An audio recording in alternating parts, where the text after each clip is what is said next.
Assalamualaikum warahmatullahi wabarakatuh. Waalaikumsalam. Ya, kembali lagi bersama saya Putri Maisara dan kita berjumpa lagi dengan dosen pengampu manajemen sumber daya manusia yaitu Ibu Hestien Mutmainnah. Jadi hari ini kita akan mempelajari materi untuk pertemuan pertama di mata kuliah ini. Nah, materi tentang apa ya Bu kalau boleh tahu? Oke, di pertemuan pertama kita akan menjelaskan mengenai perspektif manajemen sumber daya manusia. Oke. Saya lanjut ya. Iya. Oke, apa sih yang dimaksud manajemen sumber daya manusia?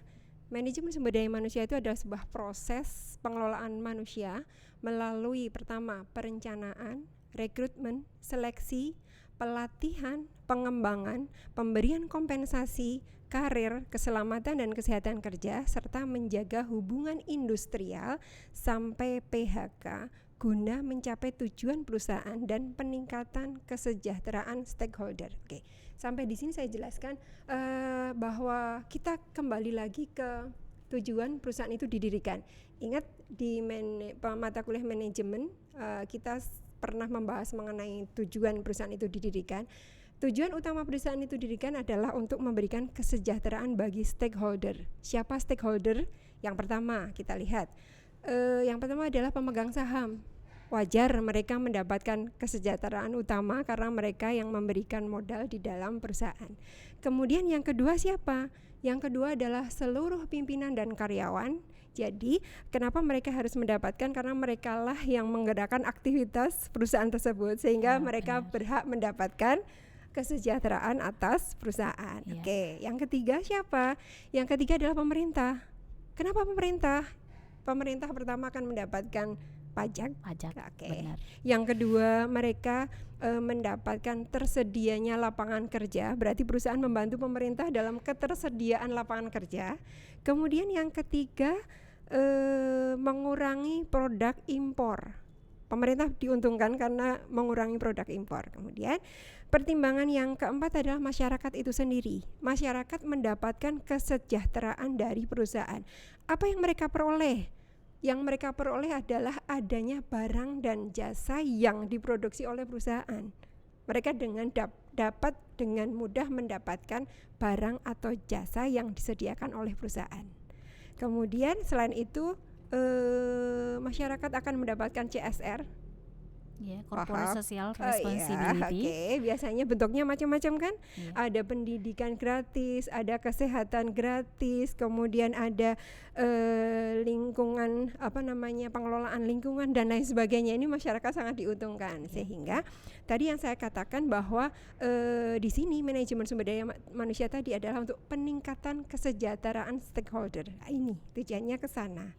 Sehingga bahwa untuk memperoleh laba yang diinginkan, maka perusahaan harus didukung SDM yang dimilikinya. Kemudian pertanyaannya, mengapa? Karena ingat tadi yang kita sebutkan di awal materi bahwa manusia itu adalah penggeraknya, motor penggerak dari organisasi itu. Ya, benar. Jadi manajemen sumber daya manusia itu adalah proses pengelolaan mulai dari rencana sampai hubungan industrial. Dimana, sampai PHK malah. Sampai PHK. Di mana hal tersebut itu gunanya untuk menunjang kesejahteraan para stakeholder. Lanjut ya. Kita lanjut ke sini. Apa sih tujuan manajemen sumber daya manusia? Kita lihat. Tujuannya yang pertama adalah mempengaruhi. Siapa yang harus dipengaruhi? Dalam hal ini, seorang manajer itu dia harus bisa mempengaruhi bawahannya agar melakukan aktivitas sesuai yang mereka inginkan, ya kan? Organisasi itu kan pinginnya apa? Mendapatkan laba atau profit. Laba atau profit itu didapat karena aktivitas dari karyawan. Nah, untuk tujuan pertama adalah bagaimana mereka bisa mempengaruhi karyawan agar bekerja lebih bagus. Yang kedua adalah memotivasi. Motivasi ini agar karyawan bersemangat bekerja. Anda tahu persis bahwa ketika karyawan itu semangat dalam bekerja, apa yang terjadi dalam organisasi, ya kan? Yang ketiga adalah loyal. Apa itu loyal? Kesetiaan. Kesetiaan pada organisasi. Yang namanya karyawan loyal itu akan senang dan betah tinggal di situ. Senang berarti dia mampu melakukan apapun yang kita suruh, ya kan? Iya, benar. Betah berarti dia nggak akan pindah kemana-mana, sehingga turnover dari organisasi berkurang, ya. Itu. Yang keempat adalah komitmen. Komitmen itu apa? Komitmen itu kepatuhan terhadap aturan. Jadi bagaimana caranya manajemen sumber daya manusia itu membuat karyawannya patuh terhadap aturan? Ya nanti hasilnya apa? Disiplin kerja gitu tuh hasilnya. Benar. Terus kemudian yang kelima adalah kepuasan kerja. Kepuasan kerja itu gini, kalau karyawan puas, kinerja makin oke nggak? Iya, kinerja makin oke. Kinerja makin oke. Sehingga gimana caranya manajemen membuat karyawan itu puas dalam bekerja? Sehingga produktivitas naik, kinerja naik, laba naik nggak? Iya. Laba Akhirnya kan naik. kesejahteraan para stakeholder juga Iya, akan tercapai. meningkat, Oke. gitu. Kemudian yang keenam ya, kinerja. Kinerja itu dipengaruhi oleh banyak hal. Ada kemampuan, ada keahlian, ada motivasi, kemudian leadership, Iya, kepemimpinan, kepemimpinan. dan lain sebagainya. Kemudian yang ketujuh adalah kesejahteraan. Kesejahteraan, bagaimana agar manajemen sumber daya manusia itu mengupayakan agar karyawan mereka mendapatkan hak yang layak, dan yang seharusnya dilakukan adalah lebih baik dari perusahaan lain. Iya. Apa tadi keuntungannya? Agar mereka nggak turnover tadi loh. Iya, nggak keluar masuk Oke, perusahaan. itu gitu. kesejahteraan. Itu tujuan ya. Kemudian lanjut ya. Lanjut ke sini. Fungsi. Oke. Maaf. Oke. Lanjut ke sini ya. Fungsi MSDM. Fungsi MSDM ada 11.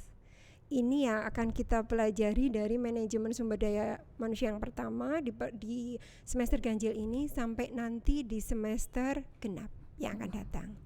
Jadi apa saja yang akan kita pelajari? Yang pertama adalah mengenai analisis jabatan. Nanti akan kita bahas satu persatu ya. Kemudian perencanaan sumber daya manusia, rekrutmen, seleksi, pelatihan dan pengembangan, penilaian atau evaluasi kinerja, kompensasi, manajemen karier, keselamatan dan kesehatan kerja, hubungan karyawan, dan pemutusan hubungan kerja. Baik, kita pelajari satu persatu mengenai analisis jabatan dulu. Apa itu analisis jabatan? Ini pekerjaan pertama bagi manajemen sumber daya manusia itu adalah membuat analisis jabatan. Ini pekerjaan pertama dari fungsinya sebagai manajemen sumber daya manusia. Apa yang dilakukan? Yang dilakukan yang pertama adalah merancang uraian tugas yang harus dilakukan setiap karyawan. Jadi yang merancang adalah manajemen sumber daya manusia. Mereka merancang, memberi uraian tugas dan sebagainya sehingga karyawan mampu melakukan aktivitas itu. Kemudian juga hal lain memberikan wewenang dan tanggung jawab masing-masing jabatan. Apa sih wewenangnya? Apa tanggung jawabnya? Ada di analisis jabatan. Sehingga apa? Menempatkan orang dalam jabatan yang sudah disediakan merupakan langkah untuk merencanakan jumlah dan kualitas. Sehingga dalam analisis jabatan itu yang terpenting adalah ketika mau menempatkan karyawan itu dilihat berapa kualitasnya, kuantitasnya seberapa. Jadi kualitas dan kuantitas. Itu yang dianalisis jabatan. Sehingga akan diperoleh orang-orang yang punya keahlian seperti apa yang akan kita rekrut. Terus kemudian jumlahnya berapa tuh yang akan kita perlukan. Sehingga apa? Sebenarnya kalau jumlah itu kaitannya dengan beban kerja. Agar apa? Agar beban kerja itu enggak berlebih atau kurang. Efeknya macam-macam bagi organisasi. Nanti kita bahas di analisis jabatan ya. Oke, lanjut ya. Lanjut di perencanaan sumber daya manusia. Perencanaan sumber daya manusia itu merencanakan tenaga kerja dapat dilakukan dua waktu ya. Jangka panjang dan jangka pendek. Pertanyaannya, mengapa dibagi menjadi jangka panjang dan jangka pendek? Kita lihat jawabannya. Dari waktu ke waktu karyawan itu bisa berkurang karena berhenti sendiri, diberhentikan atau pensiun. Sehingga apa? Perlu direncanakan jangka pendek itu kira-kira karyawan saya yang akan memasuki usia pensiun berapa orang? Ini kita sudah ada penggantinya. Berarti ada kader ya. Ada kadernya, Oke. sudah ada pengganti yang akan menggantikan jabatan yang akan ditinggalkan oleh orang-orang yang pensiun, memasuki usia pensiun. Kemudian bisa juga karena berkurang karena berhenti sendiri, kan gitu kan, kadang-kadang Berarti dadakan ya Bu. kadang-kadang kan karyawan itu alasannya mau berhenti itu macam-macam loh, ya kan, Ya, macam-macam.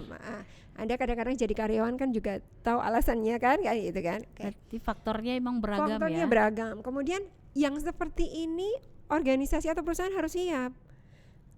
Jadi dilihatnya apa? Kebiasaannya. Jadi dalam satu waktu tertentu itu karyawan saya itu, saya kalau nerima sekian orang itu sekian persen itu akan keluar. Biasanya kan gitu kan. Iya, Itu harus sudah diperhitungkan masa-masa oleh manajemen sumber daya manusia. Berarti estimasinya udah diterapkan ya. Iya. Kira-kira berapa sih yang akan keluar? Iya, termasuk mohon maaf ada yang meninggal dan sebagainya, kan gitu kan, itu kecelakaan kerja dan sebagainya, itu sudah harus diprediksi di perencanaan sumber daya manusia. Sehingga yang penting dalam perencanaan sumber daya manusia itu bagaimana karyawan nggak kosong. Kalau kosong aktivitas akan berhenti. Kalau berhenti perusahaan akan rugi. Iya, Itu di perencanaan sumber daya manusia. Berarti ini langkah awal di analisis jabatan dan kemudian di perencanaan manusia itu emang harus direncanakan semaksimal mungkin dan harus ada dalam organisasi atau perusahaan. Oke, lanjut ya. Oke, lanjut di pelatihan dan pengembangan. Pelatihan dan pengembangan. Pelatihan ini bertujuan untuk apa toh? Membiasakan karyawan baru dalam bekerja di lingkungan barunya. Kalau ada karyawan baru yang masuk, dia butuh waktu untuk adaptasi. Benar. Adaptasi itu butuh waktu kan. Mohon maaf, setiap orang itu adaptasinya beda-beda. Ada yang seminggu aja udah paham tuh kerja, ada yang sebulan, 2 bulan, sampai 3 bulan gak paham-paham, ya kan? Ini perlu pelatihan. Kenapa? Kalau efeknya begini, kalau Anda punya karyawan kemudian dilatih terus gak bisa terus, pertanyaan saya, mau dipertahankan gak itu? Tidak. Cut mereka sampai situ. Karena itu akan efeknya mungkin berefek ke kinerja organisasi ya. Oke, merugikan organisasi, Ya, betapa merugikan waktu, biaya organisasi, ya kan? Benar. Itu yang kalau pertama belum bisa dilatih, kemudian belum bisa lagi, latih lagi kan, hukumnya 3 kali kan, latih lagi. Kalau memang dia nggak bisa, benar-benar nggak bisa, jangan pernah dipertahankan. Kenapa? Ini akan menjadi bom waktu, organisasi yang akan rugi. Berarti ada kebijakan khusus ya dari si perusahaannya tersebut. Ini termasuk tadi perencanaan sumber daya manusia. Berapa orang yang ketika dilatih bebel terus, Pak? Maaf bahasa saya ya. Iya. Oke, baik. Kemudian pengembangan dilakukan baik melalui pendidikan, promosi dan rotasi jabatan. Kalau pelatihan pengembangan ini dilakukan oleh organisasi bagi karyawan yang sudah bekerja di situ. Jadi butuh pinter apa sih? Butuh keahlian baru apa sih? Nanti akan dilihat dari persaingan organisasi. Itu. Oke, lanjut. Jadi nanti ada penilaian kinerja. Kemudian Anda bisa di slide ini, insya Allah slide ini mudah banget dipelajari. Ada penilaian kinerja ya. Kemudian ada lagi mengenai ini kegiatan pemberian balas jasa. Ini meliputi ini. Kemudian manajemen karir dan lain sebagainya. Dan nanti akan saya pelajari satu persatu di bab-bab selanjutnya. Berarti nanti ada ini ya Bu, ada materi khusus materinya. Mendalam. Ini yang akan kita pelajari dalam manajemen sumber daya manusia. Ini baru pengenalannya. Apa Cuplikan, toh yang kan insya Allah ya ini yang akan kita pelajari sampai dengan yang tadi saya bahas, sampai dengan PHK. Pemutusan hubungan kerja. Di mata kuliah manajemen sumber daya manusia ini kita akan membahas fungsi-fungsinya mulai dari analisis jabatan sampai dengan PHK. Oke, itu ya Mbak. Oke, baik. Mungkin kita lanjutkan ke pertemuan kedua. Oke, terima kasih. Saya akhiri. Assalamualaikum warahmatullahi wabarakatuh. Waalaikumsalam warahmatullahi wabarakatuh.